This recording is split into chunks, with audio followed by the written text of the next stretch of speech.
My childhood was unusual, to say the least. My birth parents, who had a lot of money, decided that the best way to prepare me for life was to abandon me. They believed this would make me strong and resilient. Even when they eventually found me, it was all part of their plan, some kind of tough love exercise. While I was living on my own, they made me do things like eat very simple meals, collect and sell recyclable materials, and take care of my grandmother, who was paralyzed. Then, I was adopted by another family who were kind and felt sorry for what had happened to me. When my birth parents found out about my adoption, they were furious. They couldn't believe that after all the hardships they had put me through, I would choose to be someone else's daughter. They told me to leave and then left me in the mountains, calling it a reflection education. I got lost in the mountains and was eventually found by an old man who took me in. Later, the police raided his house as part of a human trafficking investigation. When my birth parents saw me after this, injured and vulnerable, they just sighed and said I was useless, deciding they would just have another child. When I finally woke up and realized what they had said and done, I felt a strong determination to show them just how wrong they were about their tough love plan. Years passed, and I was living with my adoptive parents. One day, my adoptive dad got his paycheck and asked us what we wanted to eat. We went to a busy restaurant, and I happily ordered a big meal. Nearby, I saw two people who looked very familiar. It was my birth parents. They were whispering to each other, shocked to see me living so comfortably. They criticized my adoptive parents, questioning how they could raise a child like this if they weren't rich. They seemed to think that if you were poor, you should act poor. Yes, those were my real parents from my past. They had intentionally lost me to make me strong enough to be their heir. For over 5 years, they had secretly watched me with my adoptive family. I pretended not to notice them. I would ask my adoptive mom, Kate, to buy me new clothes and toys. After dinner, Kate would laugh and agree to spoil me. This made my birth parents even more upset. One day, my birth father confronted Kate, asking how she could spoil me so much. Kate looked confused and asked who he was, stating she would raise her child however she pleased.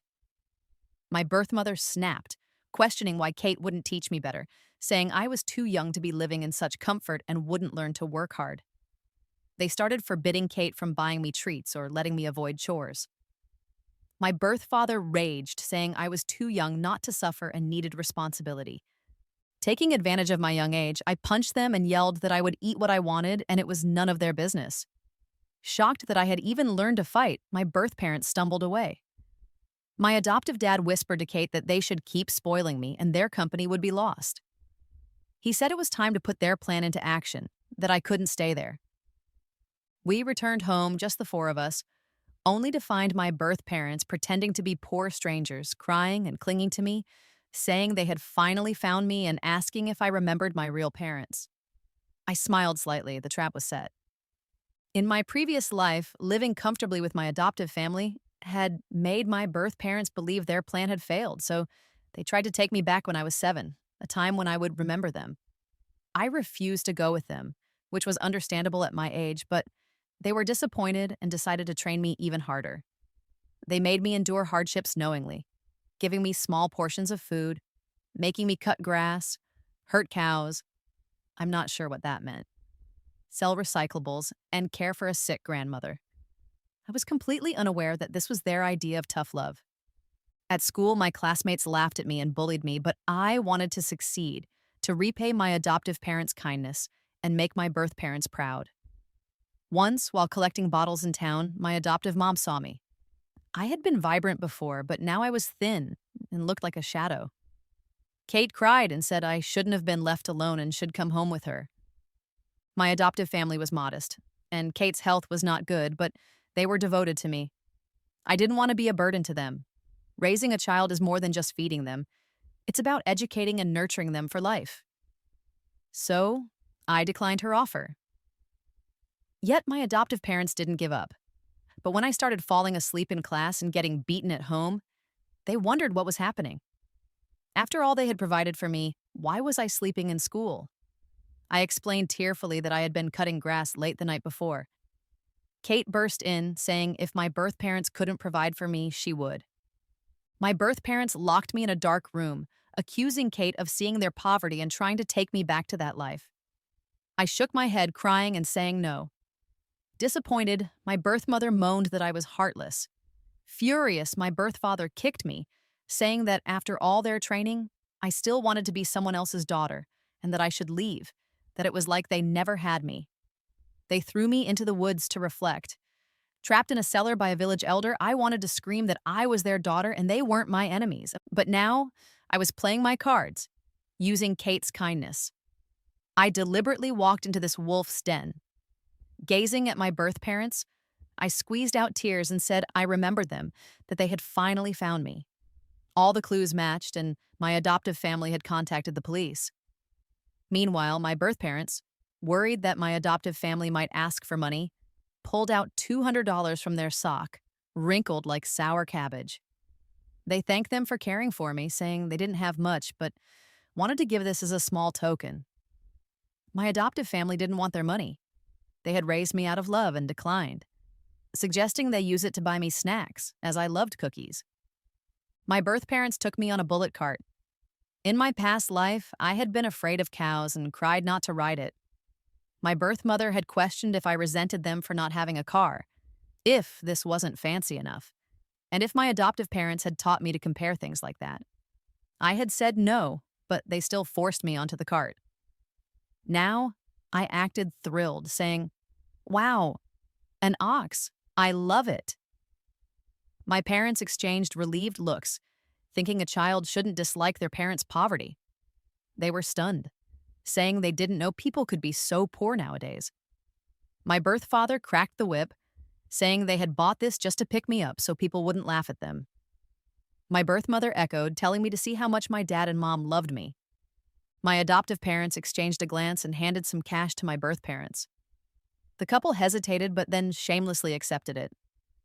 My adoptive parents looked tearful and reluctant, asking them to please treat me well. I didn't say anything but bowed deeply 3 times to my adoptive parents, promising to repay them once I reclaimed everything that was mine, and that this time around, I would make my birth parents pay for the hardships I had endured. "Honey, is the kid asleep? This fabric is so uncomfortable, I can't stand wearing it," my birth mother said. They thought I was sleeping, finally showing their true selves. My birth mother looked disdainfully at the money Kate had given them, saying it was just $1,000 and they should give it to the driver. She added that luckily they had dressed poorly, so my adoptive parents hadn't realized their true status. My birth father glanced over, saying that with all their savings, it was just $1,000 for me, the daughter of the richest man, and that it was so stingy. My birth mother agreed, saying that if it weren't to toughen me up, she wouldn't want me raised in a family like this, which she found laughable, questioning what Kate had even contributed. Passing a small shop in town, my birth mother asked if they should buy me some cookies. My birth father said I should decide, as they had been training me to be independent for so long. So, my birth mother shook me awake. My birth father asked me if I knew that the $200 they had received was half a year's living expenses for them and my grandmother, asking if I could really bear to use it all on cookies for myself. What could I say? Of course, I understood and shook my head no. I said, "Dad, Mom, you've worked hard. I won't eat them." My birth parents hugged and cried, saying their tough love education worked. A cow carriage left town for the mountains, heading towards endless wilderness. 50 kilometers remained to the rundown house. They struggled to find it. My birth father found an actor. "Lucy, go ahead. Mom and Dad need to stay in town to earn money for you. We can't go with you." In my past life, it had taken me a day's walk to get home. My feet had bled because I wasn't used to that kind of hardship at my adoptive parents' house, and I felt no attachment to my birth parents. Seeing the dilapidated hut, I thought the world was ending and cried my heart out. Meanwhile, they cruised comfortably up the mountain in a luxury car, already waiting for me at home. Seeing my outburst, they scolded me for causing a fuss after just 50 kilometers, calling me spoiled and questioning how they could leave the company to me. My birth father agreed, saying a business that big couldn't be left in my hands. Then he slapped me, telling me to stop crying and endure hardship to rise above others, reminding me that they were once poor but were now rich and puffing up with pride. He said if they didn't discipline me properly now, Who knew what trouble I might cause later, saying it was all for my own good, and I should understand their intentions. He threatened no dinner if I kept crying. Well, I couldn't let myself suffer alone. I blinked innocently and said that since it was our first time home, I wanted to walk with them. Oops, my birth mother said, glancing at the long mountain road. My birth father resorted to moral pressure, asking who would earn money if they left today. I pulled out $50 that I had randomly saved and offered it to them. Both were stunned, asking where I had gotten the money. I said I had been selling scrap.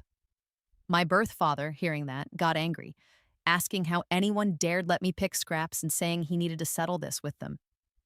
My birth mother fumed, saying it was unbelievable that anyone would dare to mistreat me. Treat me well, it's wrong.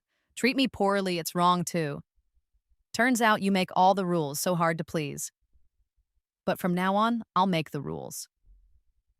I started crying loudly, my sobs sounding heartbreaking. Mom, Dad, I finally got to meet you and you won't even fulfill this wish? I thought, pathetic little cabbage in the field, caught in my game. The spoiled parents begrudgingly followed me up the mountain. Now and then, I acted pitiful and demanded to be carried. Once home, they were exhausted like zombies. My birth mother hit the bed. I shook her arm, saying, Mom, let's pick flowers. My birth father collapsed on the floor. I leaped into his arms, saying, Dad, I heard there are wild rabbits in the hills. Why not hunt some? Their lips trembled and their eyes watered. How do you have so much energy? I thought. When I died, I was so young, having endured this hardship for so many years. 50 kilometers? I could do 100 and still wouldn't tire. I pleaded with them to stay a while longer and play with me, my good parents. Their faces were pale and words caught in their throats. Water.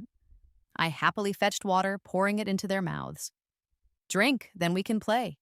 This sweet pain, enjoy it. The real fun is yet to come. Honey, seems our tough love education paid off, my birth father said late at night. I opened my eyes, catching them eating steak outside. The aroma drifted in, and I swallowed instinctively. Dinner for me had been wild greens and preserved meat. I had only had a fist-sized serving of rice, having walked 50 kilometers. Hunger gnawed at me. My birth mother savored the meal. Hey, tonight Lucy gave you all her rice. Did you think she ate enough? If not full, she must endure. Boundless desire isn't good for business. We're teaching her. Honey, you're amazing. Lucy will certainly thank us later. My birth father laughed pridefully.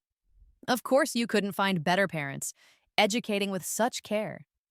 Let's bring my mom over tomorrow. Start teaching Lucy about family responsibilities. I smirked, thinking about how much inheriting billions would hurt. Did I deserve this? The next day, Grandma from the luxury nursing home joined our tough life. My birth father said they would be out making money, and I should stay and care for Grandma. My birth mother added that it was my duty to be obedient and listen to Grandma. Of course, I said, reminding them not to neglect their studies. Paralyzed in bed, Grandma fake cried, saying it was her fault and she was sorry for the trouble. In my past life after school, I would rush back to cook, then hurry to class. On days off, I picked wild greens, fed cattle, collected scrap, all while caring for her. In the evening, I wiped her body and served her tea along with the bedpan. The night I got kicked out by my birth father, Grandma had shaken her head and sighed, saying if it weren't for Ben's death, I wouldn't have a share in the inheritance.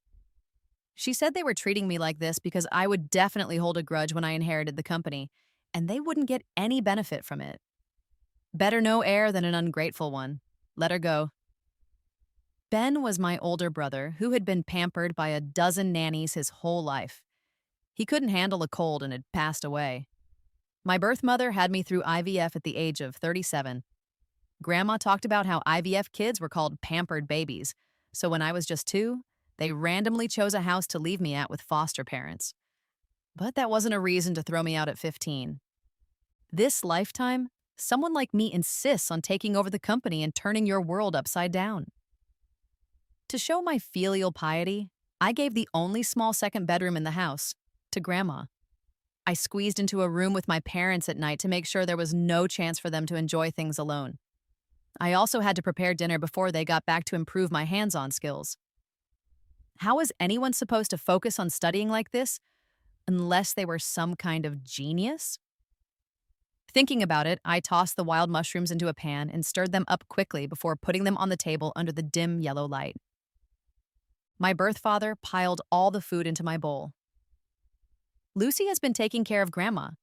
You eat, Mom and Dad won't have any. My birth mother added, See, Dad cares about you so much, he saves all the goodies for you to eat. Aren't you going to thank him? Of course I should treat my own daughter the best. Why was it that I was cooking while standing on a stool, and they too enjoyed the best outside and came back to train me to endure hardship? A family, of course, should share the hard times too. Without another word, I divided the food. You should eat more too. The three of them held their chopsticks, hesitating. Eat? Why aren't you eating? I sniffed. Do you dislike my cooking? A few laughed awkwardly, saying no, not at all. That night, the whole family got food poisoning, except for me. Mom, Dad, and Grandma were rushed to the hospital for stomach pumping. When my birth father woke up, he was furious. If you can't cook, then don't. Do you know how much money I lose being in the hospital? No. How much time is wasted? My birth mother, looking pale, agreed. Your dad is right. What I mean is, your grandma is too old for this kind of suffering. Grandma sighed. How can you not even make a meal? I choked back tears. I'm sorry. It's my fault. But you've raised me so lovingly, I just wanted to take good care of you to repay that kindness. I pounded my chest and promised that next time I would make sure the meal was cooked properly so they could eat without worries. Voices next door chimed in. Is this kid too sensible or what? If I had a kid like that, I'd wake up laughing in my sleep. What's the point of such parents having kids if the kid does everything? What do they do exactly?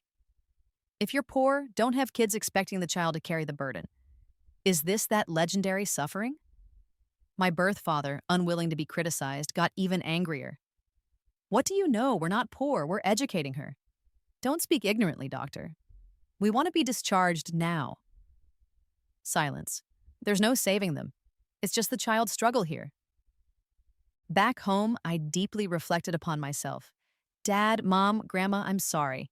It's my fault for making you suffer. I'm young and clumsy, but I still care for them.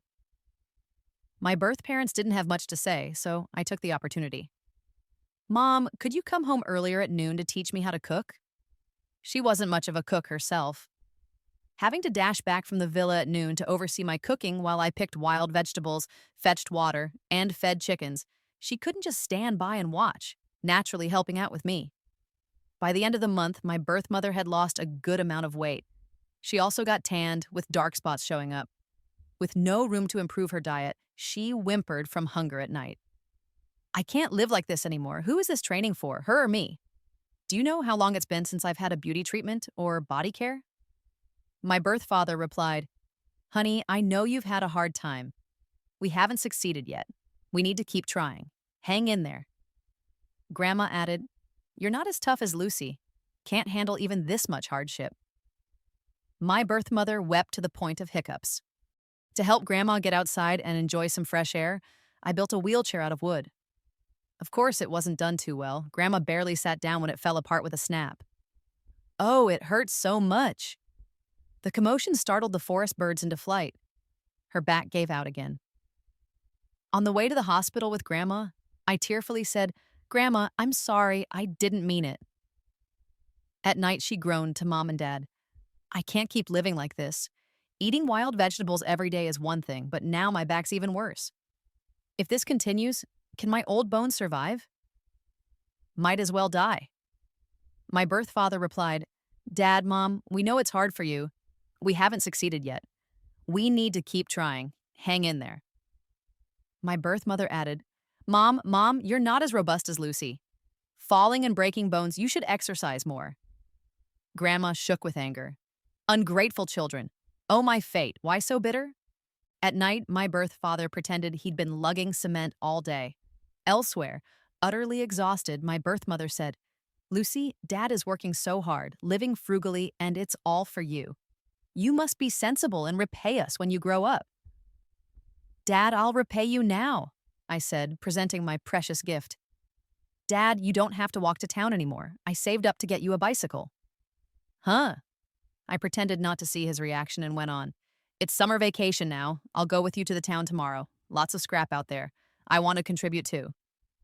"What?" The next day, my birth father pedaled hard in front, sweat soaking his shirt, panting like a bull. I clapped from behind. "Dad, you're amazing! Go, go!" Less than a week into it, my birth father's legs couldn't stay steady, trembling uncontrollably at night. The three of them cried their hearts out in the dark. When will this miserable life end? Unable to bear it anymore, my birth father slammed the table. "I'm announcing it. After 6 years of Lucy's hard training, it's finally paid off and it's over. I'm heading back to live in a fancy mansion. Beauty treatments, bags, clothes, shoes, supplements. The hard days are finally over. Square dancing mahjong, old man." The next morning, my parents asked me to pack my few belongings. "Lucy, your dad has something to tell you, and please don't get too worked up. We won 100,000 in the lottery, and to make it easier for you to go to school, we're moving to the town today." I wasn't surprised at all. I cheered happily. "Dad, you're amazing." As if I didn't know what they were planning. Since I was still young, coming into sudden wealth might make me get really fat. Winning that 10,000 lottery, they added a zero, was their excuse. After packing, they carried a snakeskin bag. It was thin and saggy, clearly holding nothing. I pointed at the chipped bowls, moldy chopsticks, and torn quilts. "Aren't we taking these?" They all looked awkward, and my birth father stiffly said, "We have money now. We'll buy them in town." "No way!" I shook my head firmly. "You taught me money is hard to earn. We can't waste it." And so our family went down the mountain, huffing and puffing with our bulky snakeskin bag. In town, it was an apartment with stairs and only 2 bedrooms. My birth father seriously announced, "Lucy, you're the most important member of the family now, so you get to assign the bedrooms." Still testing me. "All right then. Grandma is our treasured elder, so she should have the master bedroom. Mom and Dad have raised me, so they take the other bedroom. As for me," I turned to look at the couch in the living room, "I'll sleep here, and I can keep an eye on Grandma at night. Plus, it'll be easy to get up early and make breakfast for everyone." They all hugged me with tears in their eyes. "Lucy, you're so considerate. Truly the talent we've nurtured." I grinned wide. Life in town was still tight and busy. Respect, responsibility, and studying were the top priorities. But I didn't care. I just wanted to grow up fast. In my previous life, I had died young, at an age when I loved learning. I hadn't forgotten any knowledge, and starting over would just make it stronger. So when I entered junior high, I skipped grades one after another.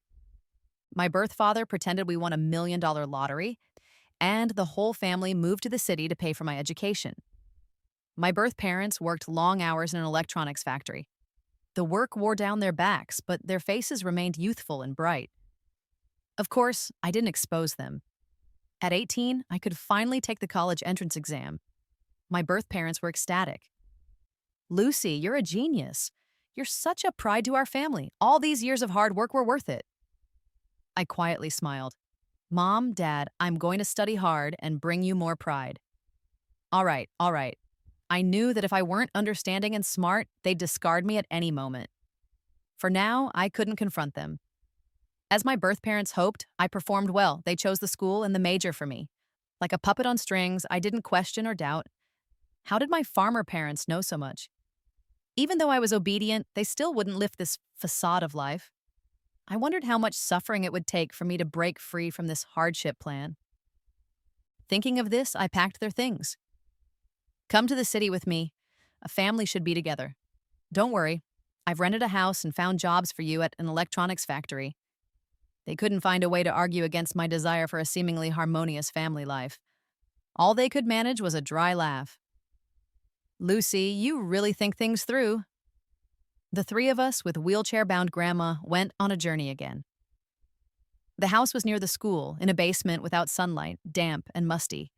Spiders and roaches were everywhere. My parents hesitated to even step forward. "Lucy, is this the place you rented?" Tears welled up in my eyes.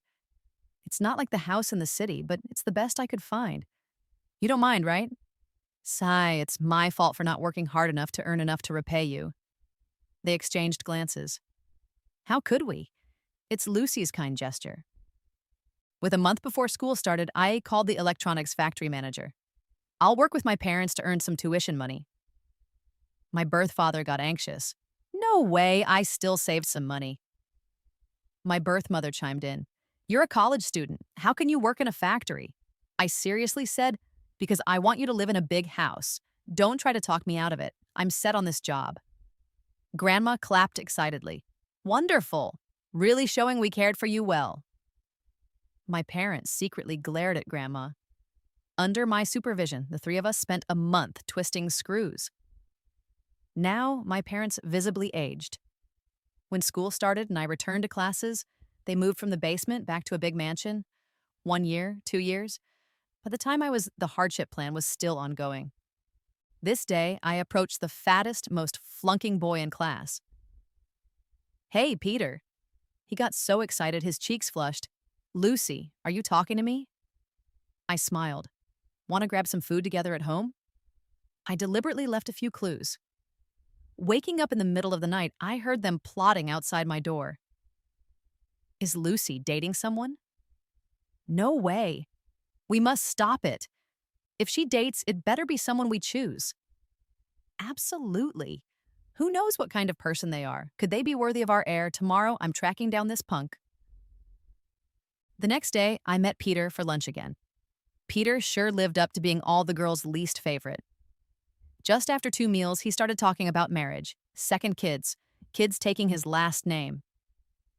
Your education is high, so you probably won't ask for a big dowry, right? Are you thinking of grad school? I wouldn't recommend it since my mom is a modern woman and can look after our kids. Seeing my displeased face, he added, if you really want to, you can study while taking care of our kids. By the way, do your parents have health insurance? Can they help us financially later on? Nowadays, guys and girls are equal, so you should cover half of the house, huh? In the middle of our conversation, my folks showed up with some people. Mom, Dad, what are you doing here? My mom couldn't even look at Peter, and she asked me disappointed, is this your boyfriend? My dad started yelling, who do you think you are? Our family heir isn't for just anyone. You think you can marry my daughter? Not a chance in the world. Beat him up. A bunch of guys in suits started to move in to fight. I jumped in quickly. Stop!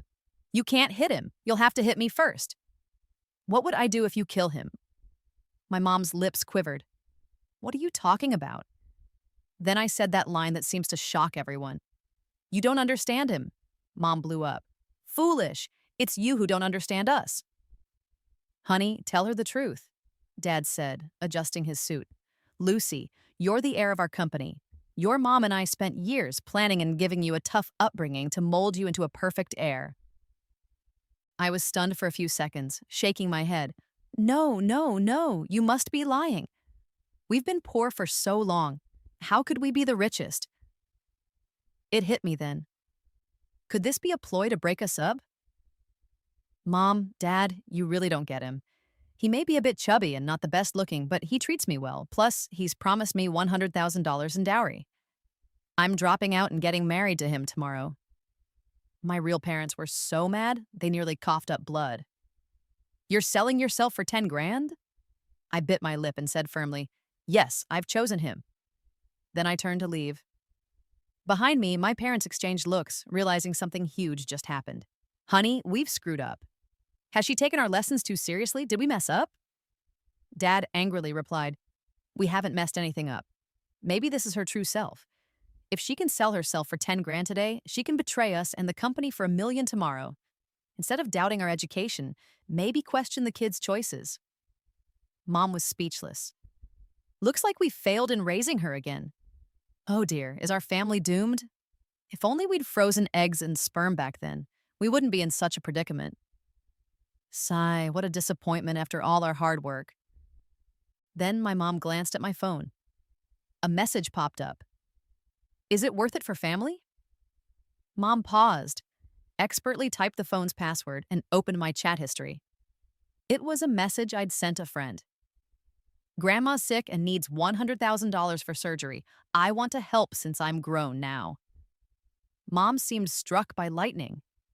Honey, look, we misunderstood Lucy. Quick, we must find her. I was crouched by the roadside, sobbing dramatically. Mom scooped me up in a hug. Lucy, you're doing all this for Grandma's surgery? Because of the dowry? I was flustered. You, you know everything? Tears streamed down my face as I confessed sadly. I'm just a student. There's nothing I can do. I just want Grandma to live. You've done enough raising me. I can't bring more trouble. They exchanged looks again, feeling guilty and hurt. Their hearts felt pierced. Lucy, we were wrong to blame you and we're sorry, but we didn't lie to you. You're our heir and Grandma's not sick. We lied then because we worried that after seeing the world at university, your head would turn and lose focus. So we pushed family responsibility on you so you'd always feel pressured. Thing is, how about we take you home so you can see for yourself how life is for the wealthy? On the day we moved from the tiny, dark basement to a villa, it was sunny and bright. Dad wore a suit and Mom had on designer clothes. Grandma, supposedly paralyzed, stood up from her chair, dabbing her eyes with a handkerchief.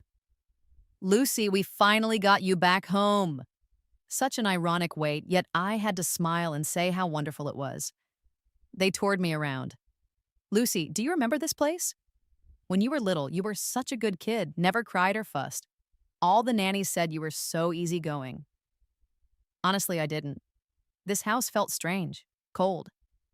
What I remembered the most was the bitterness from when they left me alone out in the snowy cold, abandoned by adults. I was cold, hungry, and sobbing heart-wrenchingly. My 5-year-old sister had taken my hand and led me to our adoptive parents. Meanwhile, my biological parents watched from nearby, waiting to see who destiny would choose. Who would be the best caretakers for me?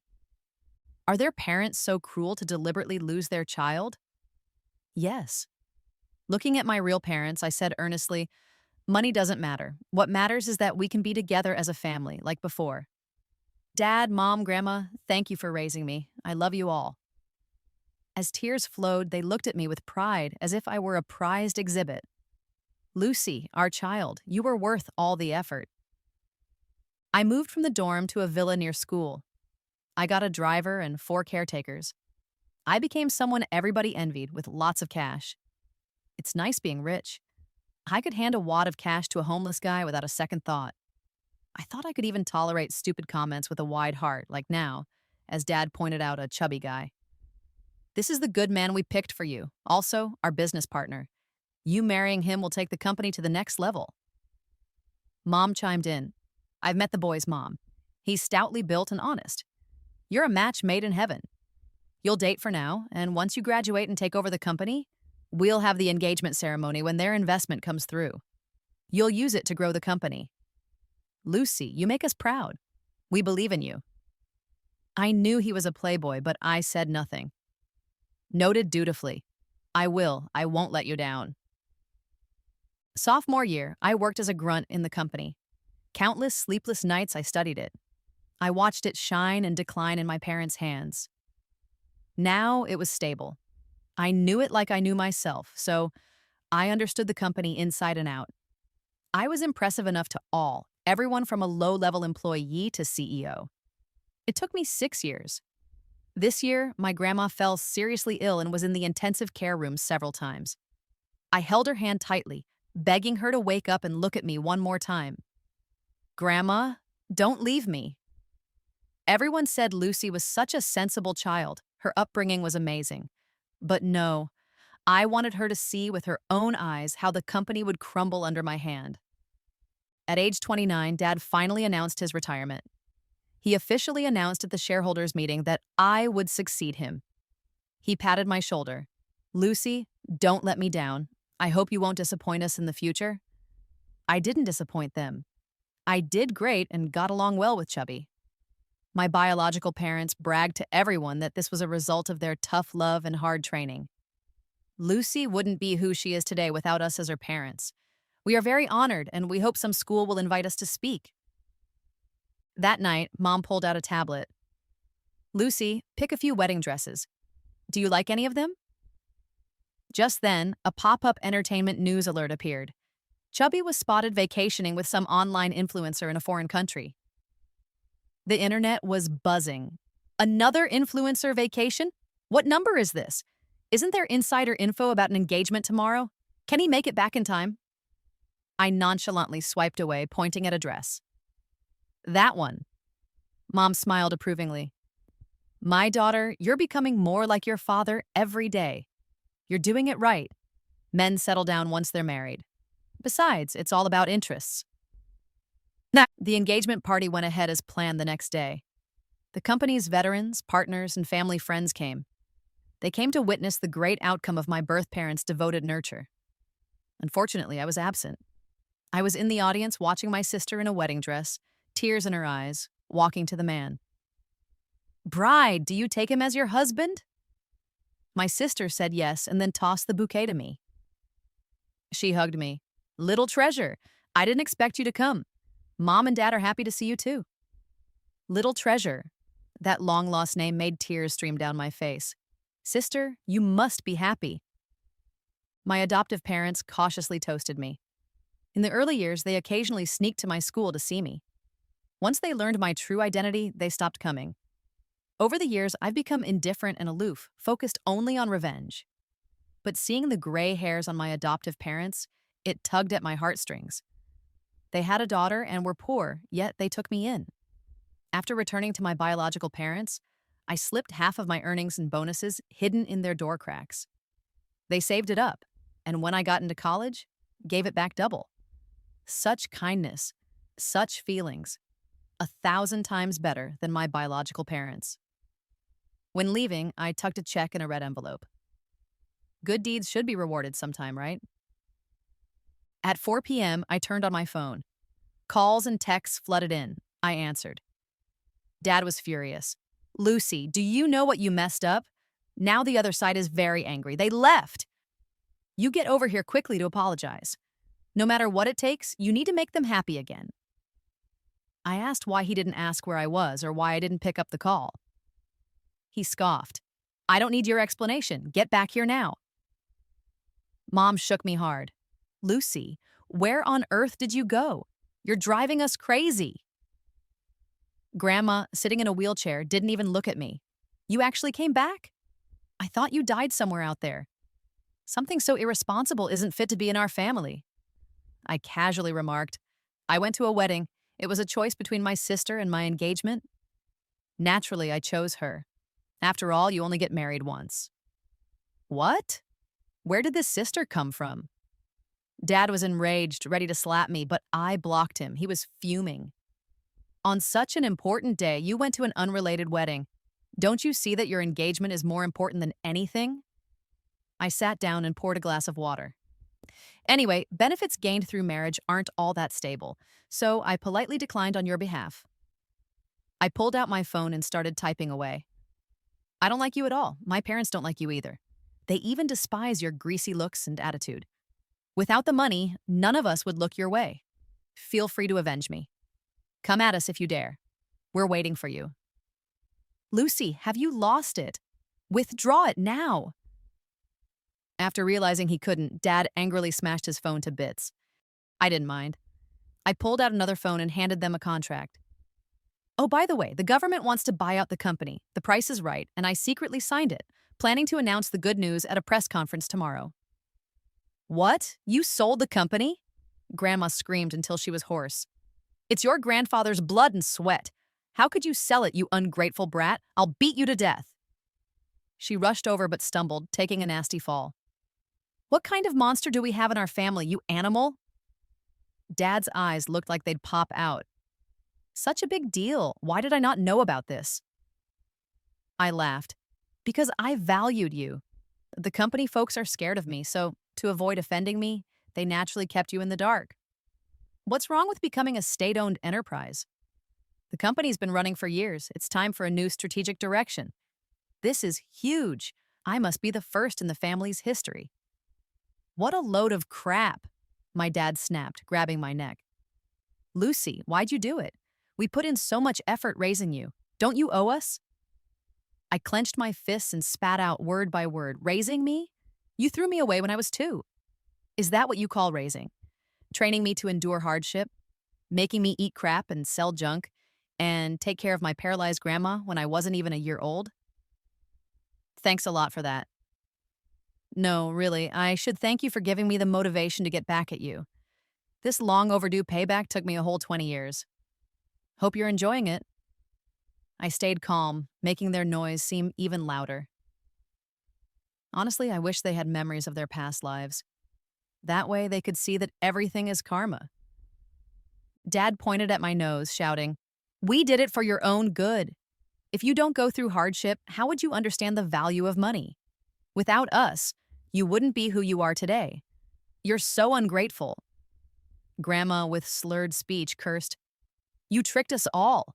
So you were just acting when you messed with this old lady?" Mom broke down in tears. "Lucy, how could you be so heartless? How could I have birthed such a cruel child? We should have just left you to die somewhere from the start." Dad, seething with rage, his eyes bloodshot, yelled, "Yeah, we should have let you die. If I could go back, I'd never pick you up. You'd live in hardship forever." Seeing the murderous glint in his eyes, I kicked him in the gut. Dad let go of me, stumbled back and fell. Grandma yelled, "You dare hit your father. You'll be struck by lightning." Mom pointed and called me a beast. No creativity there. I couldn't care less. It's a crucial time now. I didn't want any scandals. Otherwise, I might have charged you with attempted murder by now. Calm down and don't get too upset. It's bad for your health. I poured a glass of water over their heads. Dad, you're the head of the household, but when it comes to the company, it's my call now. Wait, from now on, there's no conglomerate, just a state-owned enterprise. So this house, I'm not coming back and you can't go to the company either. Yay. You. Dad was thrilled and passed out before he closed his eyes. He praised me for doing a fantastic job. "Lucy, you're cursed." Their sharp cries pierced the sky. I tightened my coat and walked away without looking back. This incident shocked my dad into a heart attack. After his rescue, he ended up back in the hospital. Mom and Grandma were relieved to see him wake up. But as soon as I came to visit, he glared at me through the glass, his heartbeat soaring, as if to say, "Lucy, why aren't you the one who's dead?" Grandma poked me with her cane. Get out! Get out now!" Mom, furious, shoved me out. "You have no right to visit him," I whispered. "Hospital, keep it down. Besides, who's paying the medical bills if not me? The company's been acquired. No dividends for you means no money. Still hiring a driver and maid, going for Grandma's imported meds. Dad's $20,000 daily expenses coming from his free-spending wife selling her purse." Grandma nearly fainted from anger. You. Mom, clutching her chest, wished she were dead. With their pale faces, I coldly said, "Without anything, just sit tight." I prefer watching someone linger between pain and despair over death, just like I once did in that dark cellar, waiting hopelessly for Mom and Dad to rescue me. I once believed parents wouldn't abandon their daughter. So that night, I cut off all expenses and turned off my phone, disappearing blissfully. Goodbye. Do whatever you want in the future, because my future has nothing to do with you.